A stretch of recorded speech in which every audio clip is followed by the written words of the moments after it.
Thank you. I'm not with the Drug-Free Clubs of America, but I'm going to talk to you a little bit about it. Again, the informational packet should be in your bag. You want to take it back to schools and share it with your administrators. I'm a DEA agent, special agent with the United States Drug Enforcement Administration. Right now, I'm currently in charge of the Hancock-Brooke Drug Task Force. We're asked all the time by schools, what can we do to help? What can we do to help with the drug problem?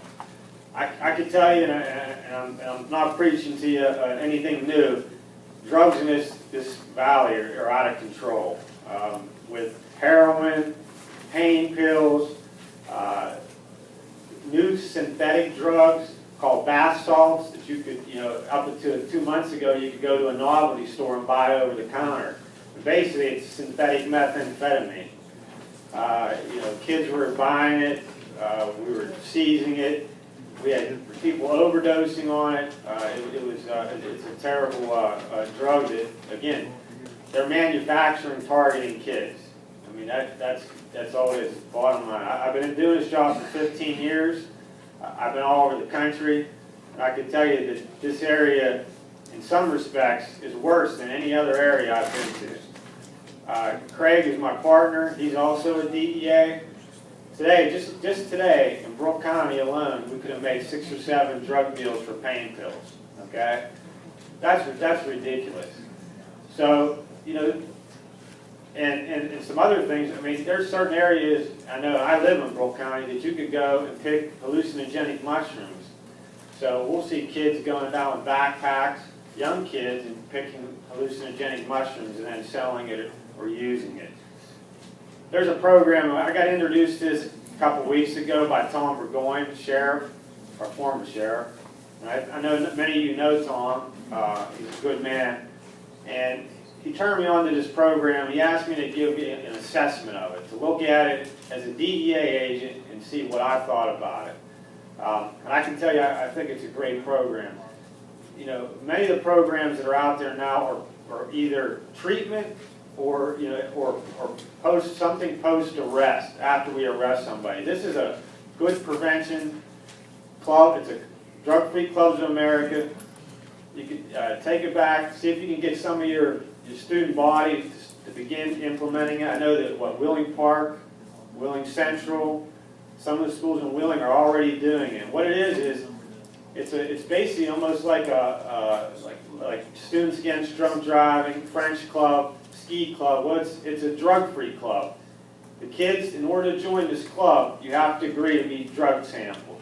And I know Angie will talk to you in November about all the logistics and things like that. But basically, the kids, they voluntarily submit to a urinalysis. Then, throughout the year, in order certain, they'll get randomly tested. And then what happens is, once you're part of this club, then the schools will offer certain types of rewards. It might be cutting to the front of the lunch line on a certain day, or free cookies at lunchtime. I mean, something that is a reward for these kids to be part of this program and to be drug-free. And I know I was telling Angie the story. Everybody knows that my daughter's friends all know what I do and how I feel about drugs. She was at a party. She's 13. She's an elite softball player, super athlete. And she was at a party and the other day and got offered marijuana from a friend. Now, luckily, she was able to tell them, hey, my dad's a DEA agent, and he'll kill me and you and probably everybody else in the house. And she was able to use that as an excuse to not use it. She even told me, Dad, if you didn't do what you did, I don't know what I'd have said to get out of not using it because there was so much peer pressure. Well, being part of this club is something for the kids to say, hey, I'm clean, I can get randomly tested. If so, my parents will find out about it. I'm part of this club, I'm part of something, I'm not going to do it. It's something for them, it's something for your schools to say, hey, look, part of our athletic program, we got drug-free kids participating. It's good for colleges to hear about.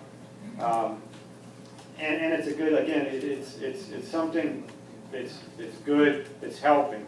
Will it solve and eliminate my job? No, it won't, but it'll help. I mean, I think it'll go a long way in helping. If you've got a student that's drug-free, that's going to get randomly tested and knows that, I think they're going to be less apt to use illegal drugs. I'm telling you guys, they're getting the drugs either from friends or from their grandparents' medicine cabinets or their parents' medicine cabinets. These kids are finding the drugs and they know where to go to get it. You know, you could probably ask any child in any of the schools where to find it. They'll know where to find it. Well, I think, you know, and I think if you put this in your school, I think it'll really help if you get some of your kids involved. And in November, Angie's going to talk to you about all the logistics, about what the costs are and things like that. And really, they are very minimal. And it's all a rewards-based system. So if you can go out and what are some of the ideas like they're doing at Wheeling Central? Half price for free dance tickets. Yeah, free half price on dance tickets, free entry into athletic events, things like that. I mean, that's something simple that you can do that's a reward for these kids. So, I mean, Angie will talk to you again more in November, but I'm just from my perspective of what I do every day, I think it's a good thing. I think it's a good thing, and I hope you guys take a look at it and think about it, implementing it at your school. And I'll be around if anybody has any questions about this or any drug, anything. I'll be here. Thank you.